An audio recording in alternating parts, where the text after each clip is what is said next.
Bismillahirrahmanirrahim. Assalamu alaikum. Today we are going to discuss about meiosis.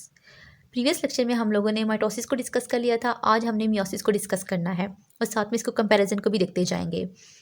तो अगर हम बात करें मियोसिस की, तो माइटोसिस से ये क्या है, थोड़ी सी डिफरेंट है। इसका सिर्फ प्रोफेज जो है वो समझने वाला है, वो थोड़ा सा टफ है। अगर आपको प्रोफेज की समझ आ गई तो बाकी जितना भी प्रोसेस है वो सारा माइटोसिस की तरह ही हो रहा है। मीन कि मेटाफेज वही है, एनाफेज भी वही है, टेलोफेज भी वही, सब कुछ हो रहा है। तो हम बात करते हैं मियोसिस को। तो माइटोसिस में हमने बात की थी कि वो एक ऐसी सेल डिवीजन जिसमें पेरेंट सेल डिवाइड होता है डॉटर सेल्स के अंदर, और डॉटर सेल्स में उतने ही नंबर होते हैं क्रोमोसोम के जितने के पेरेंट सेल्स में थे। लेकिन मियोसिस में क्या होता है, मियोसिस ये ऐसी सेल डिवीजन है कि जब पेरेंट सेल डिवाइड होता है दो डॉटर सेल्स के अंदर, तो डॉटर सेल में जो नंबर होता है क्रोमोसोम का वो रिड्यूस हो जाता है, वो हाफ हो जाता है as compare to parent cell. ठीक है, मीन कि अब ये पेरेंट सेल है तो पेरेंट सेल में कितने क्रोमोसोम्स हैं, 46 क्रोमोसोम है। जब ये डॉटर सेल के अंदर गया, मीन के जब नए सेल इसके दो सेल में डिवाइड हुआ, डॉटर सेल्स बने, तो डॉटर सेल्स में क्या हुआ, 23 क्रोमोसोम आए। मीन के अब जो क्रोमोसोम का नंबर है वो क्या हो गया, वो हाफ हो गया, रिड्यूस हो गया। तो इस वजह से हम कहते हैं कि मियोसिस एक ऐसी सेल डिवीजन है in which number of chromosome is reduce in daughter cell as compare to parent cell. तो हमने माइटोसिस की बात की थी कि जो माइटोसिस है वो कहाँ होती है, वो सोमैटिक सेल्स में होती है। तो जब मियोसिस की बात करते हैं तो मियोसिस कहाँ पे होती है, ये जर्म सेल्स में होती है। ठीक है, वो कहाँ पे होती है, बॉडी सेल्स में हो रही, और ये किस में होगी, ये जर्म सेल्स होगी। मीन के गैमीट फॉर्मेशन में मियोसिस इन्वॉल्व होती है। ठीक है, और मियोसिस कौन से सेल्स में होती है, ये डिप्लॉइड सेल्स में होती है। डिप्लॉइड और हैप्लॉइड सेल्स कौन से होते हैं, डिप्लॉइड वो सेल्स होते हैं जिसमें कंप्लीट नंबर होता है क्रोमोसोम का, या आप कह सकते हो कंप्लीट सेट होता है क्रोमोसोम का। और हैप्लॉइड सेल्स वो होते हैं जिनमें क्या होता है, ऑफ सेट होता है क्रोमोसोम का। तो अब मियोसिस आगे से दो तरह की होती है, एक होती है मियोसिस 1, एक होती है मियोसिस 2। तो मियोसिस 1 क्या होती है, मियोसिस 1 को हम रिडक्शन डिवीजन कहते हैं। रिडक्शन डिवीजन क्यों कहते हैं, क्योंकि आपके पास क्या है, ये जो 46 क्रोमोसोम थे, जब डॉटर सेल में पेरेंट सेल डिवाइड हुआ तो दोनों सेल्स के अंदर कितने क्रोमोसोम आए, 23 क्रोमोसोम इनके हाफ हो गए। ठीक है, तो अब यहाँ पे क्या हो गया, नंबर जो क्रोमोसोम का वो रिड्यूस हो गया। तो इस वजह से हमको ये कहते हैं, ये क्या है, ये रिडक्शन डिवीजन है, इसको हम क्या बोलते हैं, मियोसिस 1। ठीक है, मियोसिस 2 में क्या होता है, मियोसिस 2 में क्या होगा कि ये जो आपके पास अब ये क्या होंगे, पेरेंट सेल बन गए। ठीक है, अब ये क्या बन गए, पेरेंट सेल बन गए। अब ये क्या करेंगे, आगे फर्दर डॉटर सेल में जब डिवाइड होंगे तो इनमें क्या होगा, नंबर क्रोमोसोम का उतना ही होगा जितना कि पेरेंट सेल के अंदर था। ठीक है, जैसे कि 23 इसमें है, तो जब ये आगे बनेंगे तो इसमें भी क्या होगा, 23 क्रोमोसोम आएंगे। तो अब इसलिए इस मियोसिस को क्या बोलेंगे, मियोसिस 2। और ये क्या होती है, जस्ट लाइक अ माइटोसिस, क्योंकि माइटोसिस में भी क्या होता है कि जितना नंबर पेरेंट सेल में होता है उतना ही आगे डॉटर सेल में होता है। तो मियोसिस 2 में भी क्या होता है कि जितना नंबर पेरेंट सेल में होता है उतना डॉटर सेल में होता है। अब ये डॉटर सेल हैं तो इसके पेरेंट सेल ये हो गए, अब ये डॉटर सेल इनके पेरेंट सेल कौन से हो गए, ये हो गए। तो होप सो आपको मियोसिस की डेफिनेशन समझ आ गई होगी। अब हम बात करते हैं मियोसिस 1 की। तो क्योंकि इसने हमने बात की एक मियोसिस 1 होती है, एक मियोसिस 2 होती है, तो इसलिए मियोसिस 1 के जो प्रोफेज वेरिएंट के साथ हम 1 लिखेंगे। तो प्रोफेज 1, प्रोफेज की हमने बात की थी, क्या कहते हैं इसको, पहला बोलते हैं, प्रो मीन पहला, बिफोर। तो अब इसकी प्रोफेज है, ये लंबा फेज होता है और इसकी आगे फर्दर 4-5 स्टेजेस हैं। पहली स्टेज आती है लिप्टोटीन, दूसरी आती है जाइगोटीन, तीसरी आती है पैकेटीन, चौथी आती है डिप्लोटीन एंड पांचवी है डायग्नासिस। तो वन बाय वन हम इनको डिस्कस करते हैं। तो सबसे पहले आ जाती है लिप्टोटीन। तो लिप्टोटीन वो स्टेज है जिसमें क्या होता है, क्योंकि हमने बात की थी सेल के अंदर क्या है, क्रोमैटिन नेटवर्क इनके loosely thread like structure present होता है, जिसे क्या बोलते हैं, क्रोमैटिन बोलते हैं। तो यहाँ पे क्या होना शुरू हो जाएगी, इसकी कंडेंसेशन होना शुरू हो जाएगी। ठीक है, तो पहले क्या होगा, जो क्रोमैटिन नेटवर्क है वो क्या बनाएगा, क्रोमैटिड बना देगा। ठीक है, इनके क्रोमोसोम्स बनना शुरू होगी, उनकी कंडेंसेशन हो जाएगी। जब क्रोमैटिड बनेगा, क्रोमैटिड बनने के बाद भी क्या होगा, जो सेंट्रियोल है वो डिवाइड होना शुरू हो जाएंगे। इनके आगे पास ये सेल के अंदर एक सेंट्रियोल प्रेजेंट है, तो ये क्या होगा, डिवाइड होना शुरू हो जाएगा, 2 सेंट्रियोल बन जाएंगे। और फिर एक सेंट्रियोल क्या करेगा, ऑपोजिट सेल के ऑपोजिट पोल की तरफ मूव करेगा। फॉर एग्जाम्पल एक सेंट्रियोल ये आ गया और दूसरा सेंट्रियोल किधर आ जाएगा, यहाँ पे आ जाएगा। ठीक है, अब जो क्रोमोसोम्स हैं वो क्या करेंगे, वो एक दूसरे के करीब आना शुरू हो जाएंगे। ठीक है, क्रोमोसोम्स क्या करेंगे, वो एक दूसरे के करीब आना शुरू हो जाएंगे, उन्हें हम क्या बोलेंगे, फॉर्म करेंगे होमोलोगस क्रोमोसोम। ठीक है, होमोलोगस क्रोमोसोम्स वो होते हैं जो मॉर्फोलॉजिकली सिमिलर होते हैं। ठीक है, होमोलोगस क्रोमोसोम्स वो होते हैं जो मॉर्फोलॉजिकली सिमिलर होते हैं, मीन के शक्ल सूरत के लिहाज से वो एक जैसे होते हैं, लेकिन जेनेटिकली वो डिफरेंट होंगे। मीन के हो सकता है कि दोनों क्रोमोसोम्स क्या है, वो पोजीशन नंबर 5 पे, मतलब दोनों क्रोमोसोम नंबर 5 हो। ठीक है, ये भी क्रोमोसोम नंबर 5 है। ठीक है, और ये भी जो दूसरे वाला क्रोमोसोम है, ये भी क्रोमोसोम नंबर 5 है। मॉर्फोलॉजिकली ऐसे मुराद क्या है कि नंबर भी इनका सेम होगा, और दूसरा हम ये कह सकते हैं कि जो लेंथ वगैरह है वो भी क्या होगी, वो भी एक जैसी होगी।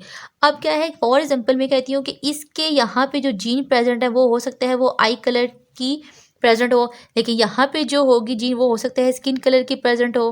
ठीक है। तो इस वजह से हम कहते हैं जो क्रोमोसोम के ऊपर जीन्स प्रेजेंट होगी वो क्या होंगी, वो डिफरेंट हो सकती है, लेकिन इनकी जो मॉर्फोलॉजिकल है, शक्ल सूरत के लिहाज से ये क्या होंगे, ये सिमिलर होंगे। तो होमोलोगस क्रोमोसोम्स ये होते हैं। इसके बाद नेक्स्ट स्टेज आ जाती है जाइगोटीन। तो जाइगोटीन में क्या हुआ, हमने पीछे बात की है डिप्लोटीन में। अब यहाँ पे क्या हुआ कि होमोलोगस क्रोमोसोम्स क्या हो गए, एक दूसरे के करीब आना शुरू हो गए। ठीक है, होमोलोगस क्रोमोसोम क्या हुआ, एक दूसरे के करीब आना शुरू हो गए। लेकिन जाइगोटीन में क्या होती है, साइनेप्सिस होते हैं। साइनेप्सिस में क्या होता है कि जो होमोलोगस क्रोमोसोम्स है वो एक दूसरे के करीब वहाँ पे स्टार्ट हुए थे, एक दूसरे के करीब आना शुरू हो गए थे, लेकिन यहाँ पे वो क्या आगे एक दूसरे के साथ आके अटैच हो जाएंगे। ठीक है, तो इस प्रोसेस को हम क्या बोलते हैं, साइनेप्सिस बोलते हैं। कि जब आपके पास के होमोलोगस क्रोमोसोम एक दूसरे के साथ आके लाइन अप होंगे और पेयर फॉर्म करेंगे, इस प्रोसेस को हम क्या बोलते हैं, साइनेप्सिस बोलते हैं। ठीक है, अब जो स्ट्रक्चर बनेगा उसे हम क्या बोलते हैं, बायवैलेंट बोलते हैं। बायवैलेंट में क्या होगा कि आपके पास दो क्रोमोसोम्स हैं, वो एक दूसरे के साथ आके अटैच हो गए। अब ये एक क्रोमोसोम था, अब ये क्रोमोसोम था, तो दो क्रोमोसोम हो गए, तो दो क्रोमोसोम आके एक दूसरे के साथ अटैच हो गए। उसमें जो स्ट्रक्चर बनेगा उसे हम क्या बोलेंगे, जो कम्प्लेक्स बना, पेयर बना, उसे हमने क्या बोला, बायवैलेंट। Bye mean to. तो अब कहते हैं टेट्राइड या फिर टेट्राइड बोलते हैं। टेट्राइड क्यों बोलते हैं, क्योंकि उन्हें बात की थी जो क्रोमोसोम की आर्म होती है उन्हें हम क्या बोलते हैं, क्रोमैटिड बोलते हैं। ठीक है, क्या बोलते हैं, क्रोमैटिड बोलते हैं। अब क्या आता है कि हमारे पास दो क्रोमोसोम है, तो एक क्रोमैटिड, ये दूसरा, तीसरा और चौथा, चार क्रोमैटिड बन के। तो इस वजह से हम कहते हैं, या फिर क्या कहते हैं कि बायवैलेंट कम्प्लेक्स बना, या फिर हम कहते हैं टेट्राइड बना। मीन के 4 क्रोमैटिड्स की वजह से हम इसको टेट्राइड कहते हैं। नेक्स्ट आ जाते हैं के पास पैकिटीन। पैकिटीन में क्या होता है, पैकिटीन में, अच्छा जो मेरे राइट से लिखा हुआ है डेट्स में, ये मेन पॉइंट है, तो ये आपको लाजमी याद होना चाहिए। तो पैकिटीन में क्या होता है कि वहाँ पे अब क्या हुआ कि दो क्रोमोसोम एक दूसरे के करीब आ चुके थे, मीन के पेयर बन चुका था। ठीक है, जाइगोटीन में क्या हुआ कि दो क्रोमोसोम एक दूसरे के करीब आ चुके, मीन के पेयर बन चुका था, कि ये दो क्रोमोसोम है, अब ये एक दूसरे के करीब आ गए, पेयर बन चुका है। तो पैकिटीन में क्या होता है कि क्रॉसिंग ओवर होती है। क्रॉसिंग ओवर से क्या होगी, मीन के आपके पास जो दो क्रोमोसोम है एक दूसरे क्या करेंगे, ओवरलैप करेंगे। ठीक है, ओवरलैपिंग होगी नॉन सिस्टर क्रोमैटिड की। नॉन सिस्टर क्रोमैटिड्स क्या होते हैं, अच्छा ये मैं आपको यहाँ पे बताती हूँ। नॉन सिस्टर क्रोमैटिड, अब ये आपके पास एक क्रोमोसोम है, ठीक है, ये दूसरा क्रोमोसोम है। ठीक है, क्योंकि एक पेरेंट से क्रोमोसोम आता है मदर से, और एक आता है फादर से। अब ये एक जो क्रोमोसोम है, ये क्या है, जो हमने बात की थी, जो क्रोमोसोम की आर्म्स होती हैं उन्हें हम क्रोमैटिड बोलते हैं। तो अब ये दोनों एक ही क्रोमोसोम की दोनों आर्म्स है, तो ये क्या हुई, सिस्टर क्रोमैटिड्स हुई। मीन के एक ही क्रोमोसोम की दोनों आर्म्स हैं। अब ये क्या है, दूसरा क्रोमोसोम है, तो ये डिफरेंट है और ये डिफरेंट है, तो ये क्या हुआ, इस क्रोमोसोम की आर्म और इस क्रोमोसोम की आर्म ये क्या होगी, नॉन सिस्टर क्रोमैटिड होगी, क्योंकि ये क्रोमोसोम इसकी एक आर्म है और ये इसकी आर्म है, इसको हम क्या बोलते हैं, नॉन सिस्टर क्रोमैटिड। तो क्रॉसिंग ओवर में क्या होता है कि जो नॉन सिस्टर क्रोमैटिड होते हैं वो क्या करते हैं, एक दूसरे के ऊपर ओवरलैप कर जाते हैं। ठीक है, अब ये जो ओवरलैपिंग हुई, जिस पॉइंट ऑफ अटैचमेंट, ठीक है, जिस जगह वो अटैच हुए क्रोमोसोम, उस पॉइंट ऑफ अटैचमेंट को हम क्या बोलते हैं, क्यास मेटा बोलते हैं। ठीक है, तो क्रॉसिंग ओवर क्या हुई कि non sister chromatid of homologous chromosome exchange there genetic segments. ठीक है, उन्होंने क्या किया, अपने जेनेटिक सेगमेंट को एक्सचेंज किया। इस फिनोमेना के, इस प्रोसेस को हम क्या बोलते हैं, क्रॉसिंग ओवर बोलते हैं। अब जो तो पॉइंट ऑफ अटैचमेंट था ये वाला, जहाँ पे ये जो एक्स लाइक स्ट्रक्चर बना या वी लाइक स्ट्रक्चर बना, इसे हम क्या बोलते हैं, पॉइंट ऑफ अटैचमेंट। ठीक है, ये जो नीचे वाला पॉइंट ऑफ अटैचमेंट है इसे क्या बोलेंगे हम, क्यास मेटा बोलेंगे। ठीक है, तो ये सारा प्रोसेस किसके अंदर होता है, ये पैकिटीन में होता है। अब पैकिटीन में क्रॉसिंग ओवर क्यों होती है, क्रॉसिंग ओवर इसलिए होता है ताकि नए रिकम्बिनेशन बने। नए रिकम्बिनेशन में इनके नए रिकम्बिनेट्स बनेंगे तो क्या होगी, वेरिएशन आएगी। तो इस वजह से आज जो जितने भी बहन भाई होते हैं वो एक दूसरे से डिफरेंट होते हैं, पेरेंट्स से भी डिफरेंट होते हैं।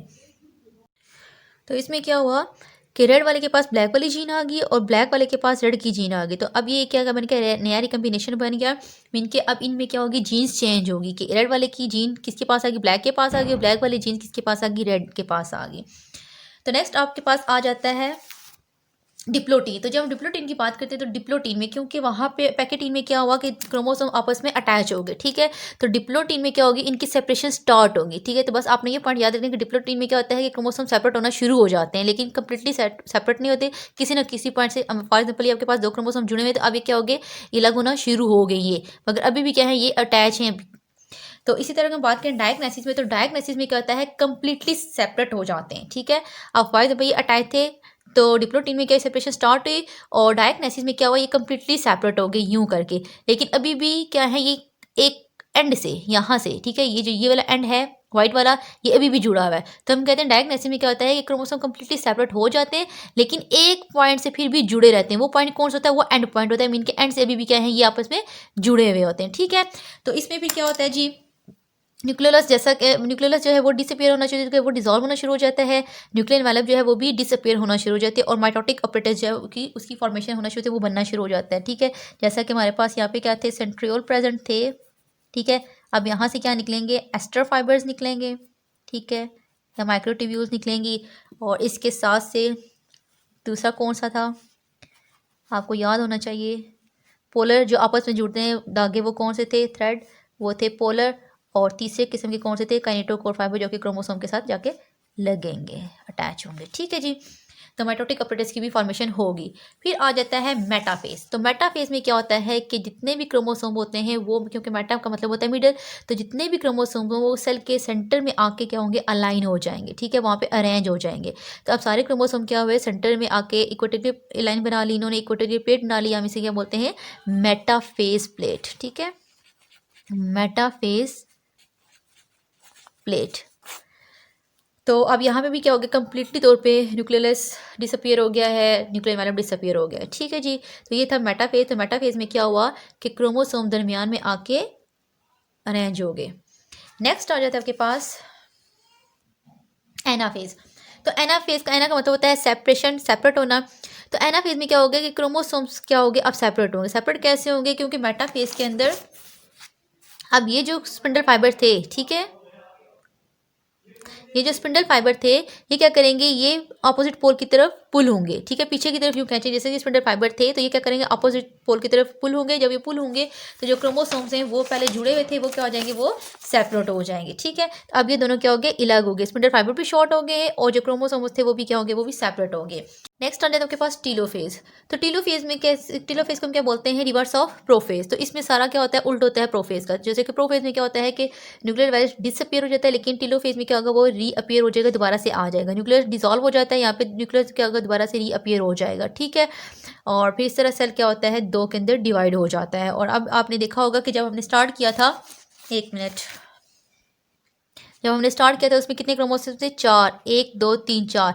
लेकिन अब जब हमने एंड किया, इसके 2 सेल डॉटर सेल बने, तो डॉटर सेल के अंदर कितने क्रोमोसोम हैं, ठीक है, 2 2 हैं। तो अब क्या हुआ, टोटल हमारे पास क्रोमोसोम कितने थे, 4 थे। अब जब डॉटर सेल बने तो उनमें कितने कितने आ गए, 2 2 आ गए। तो अब क्या हो गया, हमारे पास मियोसिस 1 कंप्लीट होगी, या इनकी रिडक्शन फेज हो चुका है। मियोसिस 2, तो मियोसिस 2 को हम डिटेल में डिस्कस नहीं करेंगे, क्यों, क्योंकि it is just like a mitosis, ठीक है, ये बिल्कुल माइटोसिस की तरह है। कैसे कि जैसे कि आपके पास अब ये 2 सेल आ गए, अब ये डिवाइड होंगे फर्दर, ठीक है, क्योंकि हमने क्या बनाने हैं, हैप्लॉइड सेल बनाने हैं। तो जब ये डिवाइड होंगे तो ये सेल क्या करेगा, दोनों में क्या होंगे, इक्वल नंबर जाएगा। जितना पेरेंट के अंदर नंबर होगा उतना ही नंबर जाएगा डॉटर सेल के डॉटर सेल में। तो क्रोमोसोम का नंबर क्या होगा, सेम ही होगा, इक्वल ही होगा जितना कि पेरेंट सेल में था। अब इधर क्या है, 2 क्रोमोसोम है, तो दोनों सेल के अंदर क्या होंगे, 2 2 क्रोमोसोम होंगे। इसमें भी क्या था, 2 क्रोमोसोम है, दोनों सेल के अंदर 2 2 क्रोमोसोम होंगे। तो इसलिए हम इसको डिटेल में डिस्कस नहीं करेंगे, क्योंकि इसको हमने डिटेल में डिस्कस कर लिया था। होप सो आपको आज का लेक्चर समझ आ गया होगा। दुआ में याद रखिएगा। अल्लाह हाफिज़।